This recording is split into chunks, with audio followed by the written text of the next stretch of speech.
La Corée est un petit pays situé entre la Chine et le Japon. C'est un pays divisé en deux depuis 1945.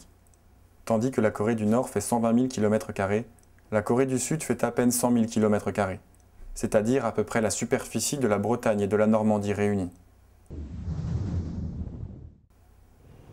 La Corée du Sud compte 49 millions d'habitants, alors que la Corée du Nord n'en a que la moitié, environ 24 millions. La capitale de la Corée du Sud, Séoul, compte 10 millions d'habitants.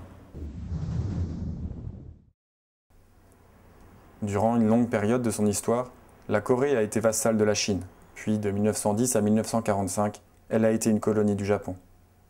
À la fin de la Deuxième Guerre mondiale, la Corée a payé le prix de la défaite japonaise. Américains et Russes se sont mis d'accord pour désarmer les troupes japonaises en Corée. C'est ainsi que la Corée s'est trouvée divisée en deux zones d'influence différentes. En 1950, la Corée du Nord va tenter d'unifier le pays à son avantage. Ce sera la guerre de Corée qui va durer 3 ans et faire 2 millions de morts, ravageant presque l'ensemble du pays. Après une longue période de dictature militaire, la Corée du Sud est maintenant une démocratie. C'est un régime présidentiel. L'évolution du pays est absolument phénoménale. En 1953, la Corée du Sud était un pays détruit et ruiné. Aujourd'hui, c'est la 13e puissance économique mondiale et son niveau de vie atteint la moyenne européenne.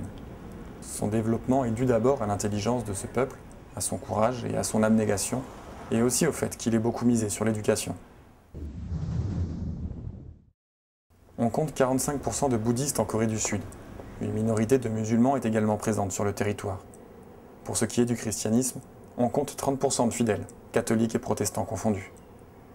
L'Église catholique a été introduite en Corée à la fin du XVIIIe siècle. Aujourd'hui, la Corée du Sud a une population catholique de près de 5 millions d'habitants, c'est-à-dire environ 10% de la population totale. Quant aux protestants, ils représentent environ 20% de la population, bien qu'ils soient arrivés dans ce pays un siècle plus tard. Aujourd'hui, la liberté de culte est garantie en Corée du Sud.